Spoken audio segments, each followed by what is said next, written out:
कारगिल में केंद्रीय प्रशासनिक न्यायाधिकारी की सर्किट बेंच शुरू। लोगों को अपने मामलों के निपटारे के लिए एक मंच प्रदान करना उद्देश्य।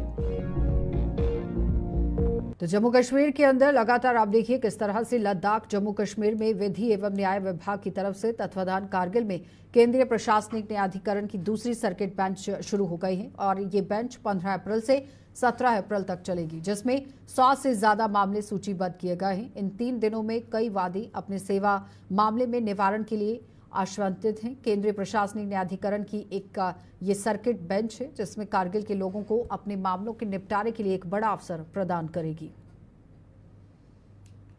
ये जो सेंट्रल एडमिनिस्ट्रेटिव ट्राइब्यूनल होता है वो सर्विस मैटर जितने भी हाई कोर्ट में हमारे होता है, इसका एक ब्रांच है हाई कोर्ट का, जिसमें due to the burden in the honourable high court तो दे हैव डिस्ट्रीब्यूटेड इट। उसको होता है कि कोर्ट अलग से बनाए, जैसे बहुत सारे ट्राइब्यूनल्स और भी होते हैं, जैसे अगर दिल्ली वगैरह में जाएंगे या और बाकी जगहों में जाएंगे, डिफरेंट स्पेसिफिक जो केसेस होते हैं उनके लिए अलग ट्राइब्यूनल्स होते हैं, जैसे इलेक्ट्रिसिटी ट्राइब्यूनल होता है। तो इस तरह से ये जो सेंट्रल एडमिनिस्ट्रेटिव ट्राइब्यूनल है इसकी दूसरी हियरिंग है इस वक्त। पिछली बार जब हुआ था 2024 में सितंबर में यहाँ हुआ था, तो बहुत ही मुझे लगता है एक अपॉर्चुनिटी हमारे लोगों के लिए, क्योंकि हमारे जितने बहुत सारे सर्विस मैटर्स सबसे ज़्यादा मुझे लगता है अगर हाई कोर्ट में कोई मैटर्स हमारे अगर होते थे वो तो सर्विस मैटर्स ही होते थे। तो अपने डोर स्टेप पे अगर आपकी कोर्ट आ रही है तो ऐसे में आपको एज लॉयर्स तो फ़ायदा होता ही होता है, क्योंकि हमारा आना जाना due to communication, due to Zojila blockade आपको पता है हम जा नहीं पाते हैं। हालांकि अब वर्चुअली भी हो गया, लेकिन वर्चुअल इतना इफेक्टिव होता नहीं है जितना फिजिकल जो इन पर्सन में जो हियरिंग्स होती है। तो मुझे लगता है बहुत ज़्यादा फ़ायदा है। फ़ायदा इसलिए भी है क्योंकि हमारे जो लोग हैं वो खुद भी यहाँ पे आकर देख सकते हैं, अपने मैटर्स में वो प्रेजेंट हो सकते हैं, वो देख सकते हैं कि वकील क्या कर रहे हैं,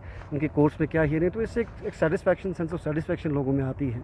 उससे एक सेंस ऑफ एक आता है कि बिलीफ आता है कि हमारे केस में क्या चल रहा है। अदरवाइज़ क्या यूजुअली पहले क्या होता था, जो मैंने पर्सनली हमने देखा है कि हमारे बहुत सारे लोग केसेस अपने लॉयर्स को दे देते हैं जम्मू और श्रीनगर में। तो ऐसे में क्या होता है, फिर कम्युनिकेशन नहीं हो पाता वकील से।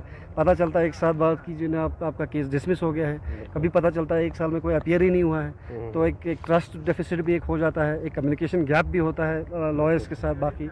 तो ऐसे में अपने लोकल लॉयर्स को भी एक अपॉर्चुनिटी मिलती है, हमें भी एक, क्योंकि हम वर्चुअली तो अपीयर होते हैं हाई कोर्ट और बोथ इसमें कैट में, बट यहाँ पे होने की वजह से हमें एक एक्स्ट्रा अपॉर्चुनिटी मिलती है। जो बडिंग लॉयर्स हैं उनको एक अपॉर्चुनिटी मिलती है। तो मुझे लगता है कि overall it is a very very satisfying process जो है। इससे एक बेनिफिट है, बहुत ही ज़्यादा कंस्ट्रक्टिव है, लोगों को बहुत ज़्यादा फ़ायदा है। और सबसे फ़ायदा मुझे ये भी लगता है क्योंकि अगर आप जब 3 दिन का सेशन जब यहाँ पे होता है, सिटिंग जब होती है, और पिछली बार भी जब 3 दिन का होता, तो आपको एक नया फाइलिंग होगा। आपको श्रीनगर और जम्मू जाने की ज़रूरत नहीं है, यहाँ पे ही फाइल करके इमीडिएट हियरिंग होती है, इमीडिएट आपको रिलीफ मिलता है। जो जजेस हैं बेंच में जो बैठे हैं वो दे आर वेरी इफेक्टिव।